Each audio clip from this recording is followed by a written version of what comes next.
ሰላም ጤና ይስጥልን ውድ ሪፖርተር ተከታታዮች የሰዓቱን ዜናዎች ቀጥዬ ያሰማችኋለሁ።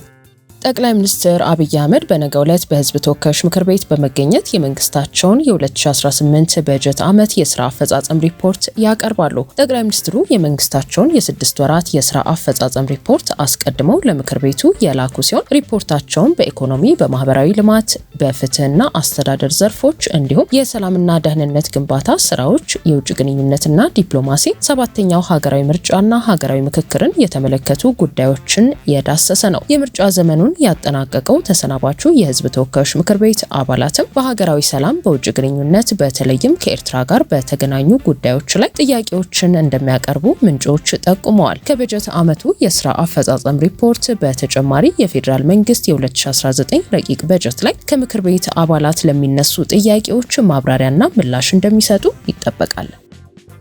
በአማራ ክልል የሚንቀሳቀሰው ታጣቂ ኃይል ህዝቡ በደምና በአጥንት ያስመለሰውን የወሰንና ማንነት ጉዳይ አሳልፎ በመስጠት ከህወሓት ጋር እየሰራ ነው ሲል የክልሉ መንግስት ገለጸ። የአማራ ክልላዊ መንግስት ባለፉት 3 ዓመታት በተከሰተው ግጭት ምክንያት የዜጎች ህይወት በከንቱ መጥፋቱን፣ መሰረተ ልማቶች መውደማቸውን፣ በርካታ ህጻናት ከትምህርት ገበታቸው እንዲቀሩ በማድረግ አርሶ አደሮች ምርት በነጻነት ወደ ገበያ እንዳያቀርቡ በመሆኑ ዘርፈ ብዙ ጫና ተፈጥሯል ያለ ሲሆን የዚህ ሁሉ ውድመት፣ ግጭትና የህዝብ ሰቆቃ መሪ ተዋናይና ጠንሳሽ የሆነው ጽንፈኛው ተላላኪ ቡድን ነው በማለት ገልጿል። የክልሉ መንግስት ጽንፈኛ ሲል የጠራው ኃይል በአፈሙዝ የመንግስትን ኃላፊነት ይይዛለሁ በሚል ቅዠት ቀውሱን እንደሚፈጥር በመግለጽ የሀገር መከላከያ ሰራዊትና የክልሉ የጸጥታ አካላት በጥምረት ባከናወኑት ህግ የማስከበር ስራ በህዝቡ ላይ ተደቅኖ የነበረው ከፍተኛ አደጋ ተቀልብሶ አሁን የሚታየው አንጻራዊ ሰላም ሊሰፍን ችሏል ሲል የአማራ ክልላዊ መንግስት ገልጿል። በመንግስት የሰላም ጥሪ መሰረት በሺዎች የሚቆጠሩ ታጥቀው በጫካ ሲንቀሳቀሱ የነበሩ ታጣቂዎች ወደ መንግስት በመግባት ማህበረሰባቸውን ተቀላቅለዋል የተባለ ሲሆን በአንጻሩ የመንግስትን የሰላም ጥሪ እንደ ፍርሃት በመቁጠር አሁንም ዝርፊያ፣ እገታና አላስፈላጊ ትርምስ ለመፍጠር የሚሰሩ ኃይሎች አሉ ተብሏል። ጽንፈኛ የተባለውን ቡድን ከታሪካዊ ጠላቶች በተለይም ከህወሓት ጋር በመተባበር የአማራን መሰረታዊ ጥያቄና በደምና በአጥንት ያስመለሳቸውን ቀሪ ህጋዊ ጉዳዮችን ለማስጨረስ ከሀገሪቱ ህዝቦች ጋር በመመካከር ላይ የሚገኘውን የወሰንና ማንነት ጉዳዮች አሳልፎ በመስጠት ለአማራ ህዝብ እታገላለሁ በሚል ሽፋን እኩይ ድርጊት በመቀጠል ላይ ይገኛል ሲል የክልሉ መንግስት ከሷል። መንግስት የዜጎችን ደህንነት የመጠበቅና የህግ የበላይነትን የማስከበር ቀዳሚና ታሪካዊ ኃላፊነቱን ለመወጣት በእነዚህ ግትርና ተላላኪ ሲል የጠራቸው ጽንፈኛ ቡድን አባላት ላይ ቀጣይነት ያለው የህግ ማስከበር እርምጃ ይወሰዳል ያለ ሲሆን ጎን ለጎንም የሰላም አማራጭን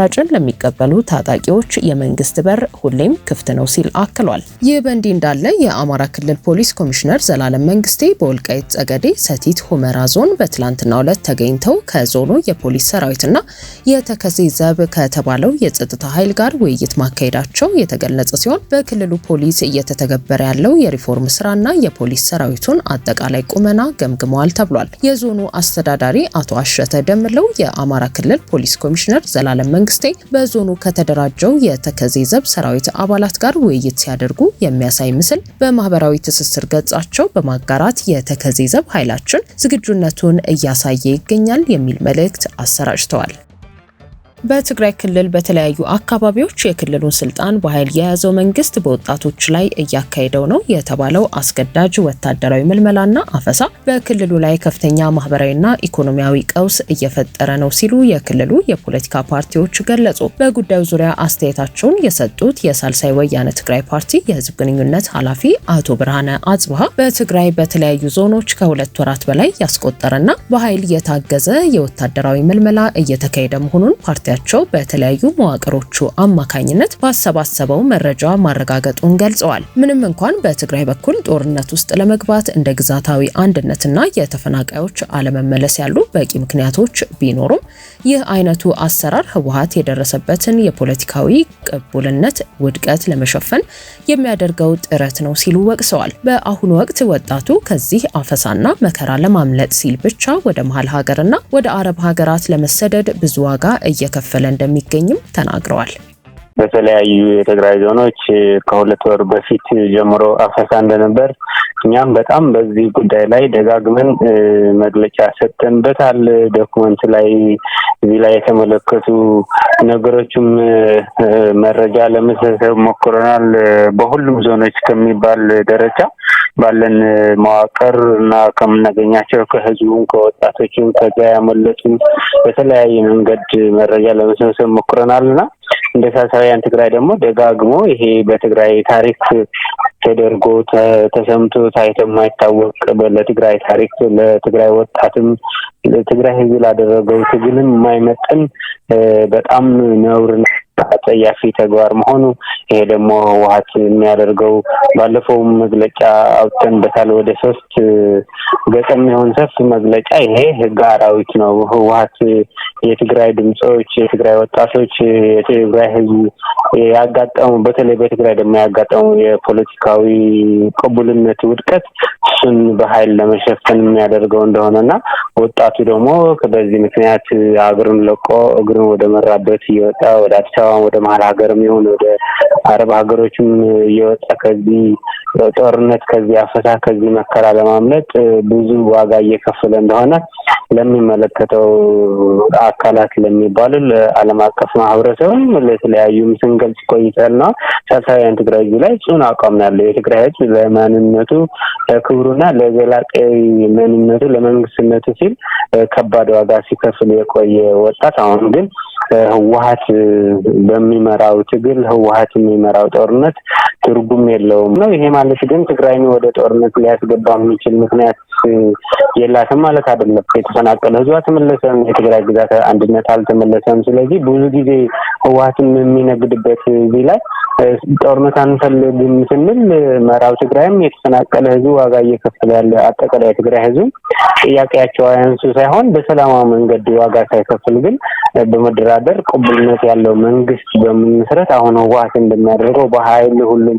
ስልጣን መቆጣጠር ሳይሆን ቅቡልነት ያለው የሽግግር መንግስት ተመስርቶ ከሚመለከታቸው አካላት ተደራድሮ የትግራይ ግዛት አንድነት የትግራይ ተፈናቃዮችን የመመለስ ስራ መከናወን እንዳለበትና ከዛ በኋላ ደግሞ ወደ ምርጫ ወደ መንግስት ቋሚ መንግስት ሊኖረን ስለሚገባ ከዛ በኋላ ወደ ምርጫ የሚሻገርበት መንገድ ነው ሳልሳውያን ትግራይ ዲማንድ ያደረገ ያለው።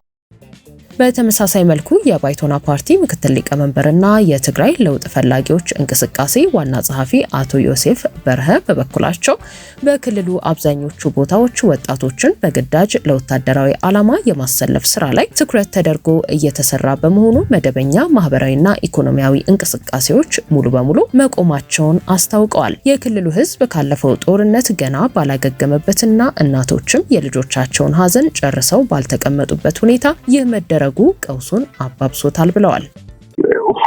ሁሉንም ማህበራዊም ኢኮኖሚያዊም ሁሉም ስራዎች ቆመው ሙሉ በሙሉ የመንግስት ኢኮኖሚው መንግስት በርግጥ ማለት አይቻልም ግን የትግራይ ኢኮኖሚ አስገድዶ ማሰለፍ ላይ ወጣቶችን በግድ ለወታደራዊ ዓላማ በግዳጅ መጠቀም ላይ ነው ፎከስ አድርገው እየሰሩ ያሉት። ይሄ እየተሰራ ያለው ቅድም እንዳልሽው የትግራይ ህዝብ ከበፊቱ ጦርነት ባላገገመበት እናቶች ሀዘናቸውን ባልጨረሱበት ገና መርዶም አልቆ ባልተነገረበት ሁኔታ ነው። ፕላስ ኢኮኖሚው በተዳቀቀበት ሁኔታ ነው ያ እየተሰራ ያለው።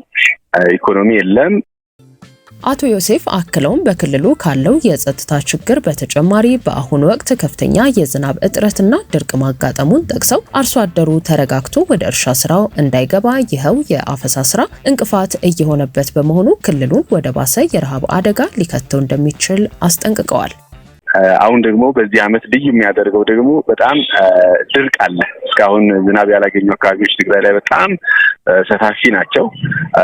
አሁን ካልተሰራ አሁን ካልተዘራ ገበሬው ተረጋግቶ ያለችውን ወይም ያገኛትን ዝናብ ተጠቅሞ ወደ ማምረት ካልገባ ቀጥሎ ምን እንደሚመጣ የታወቀ ነው። ኔክስት ማለት ነው። እዚህ አሁን እነዚህ ሰዎች ገበሬው ተረጋግቶ ስራውን እንዳይሰራ ወጣቱ ኢቭን 12ኛ ክፍል ተማሪዎች ፈተና የሚፈተኑበት ነው። እዛውም እየተነሳ ያለው ዝግብ ሁሉንም ላይክ ህዝቡ ተስፋ ቆርጦ ወደ ወታደራዊ ዘመቻ እንዲገባ ነው ሁሉም እየተሰራ ያለ። ስለዚህ ትግራይ ክልል አንድ የጦርነት አደጋ እየመጣ ነው፣ ሁለተኛውም የድርቅ አደጋ እየመጣ ነው። ስለዚህ ህዝቡ በኢኮኖሚም በሰላምም ህይወቱን ወይም ኑሮውን ወደ ማናጋት ነው እየመሩት ያሉት። ሁሉንም ስራዎችን አቁመው በግዳጅ ማስፈጸም ላይ ነው ፎከስ አድርገው እየሄዱ ያሉት።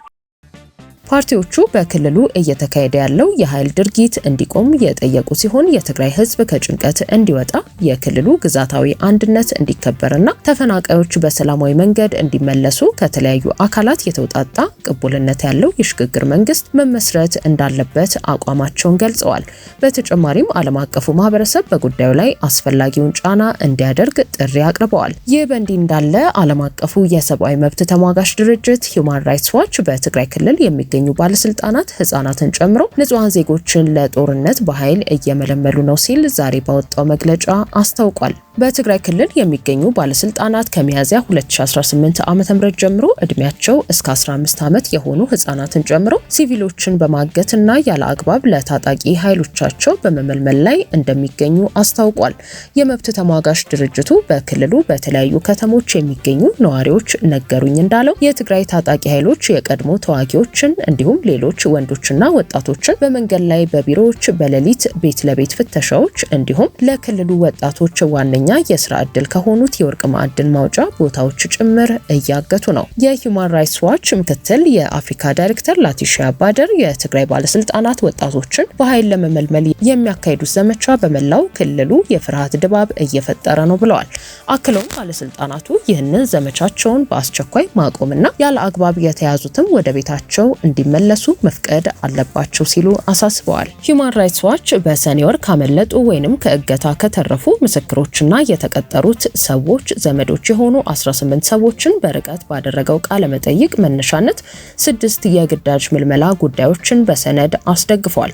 ይህ የምልመላ ዘመቻ የተካሄደው በኢትዮጵያ ፌዴራል መንግስትና ህወሓት መካከል ለወራት የዘለቀው ውጥረት ከተባባሰ በኋላ ነው። ከሚያዝያ ወር በፊት የአካባቢው ባለስልጣናት የቀድሞ የትግራይ መከላከያ ኃይል ወይንም ቲዲኤፍ ተዋጊዎች በድጋሚ እንዲመዘገቡ ለማሳመን ህዝባዊ ስብሰባዎችን፣ ደብዳቤዎችንና የስልክ ጥሪዎችን ይጠቀሙ እንደነበር የጠቀሰው የመብት ተሟጋች ድርጅቱ ይህም በክልሉ ያለው ሁኔታ አስጊ እንዳደረገው ገልጸዋል። ህወሓት ሂውማን ራይትስ ዋች በህጉ ላይ ላቀረበው ትችት በሰጠው ምላሽ የግዳጅ ምልመላ ክሶችን ያጣጣለ ሲሆን የትግራይን ክልል እየተከላከሉ ያሉት በፈቃደኝነት ነው ሲልም በቃል አቀባዩ በኩል አስታውቋል። ውድ የሪፖርተር ተከታታዮች የሰዓቱ ዜናዎቻችን እነዚህ ነበሩ። ስላደመጣችሁን ከልብ እናመሰግናለን።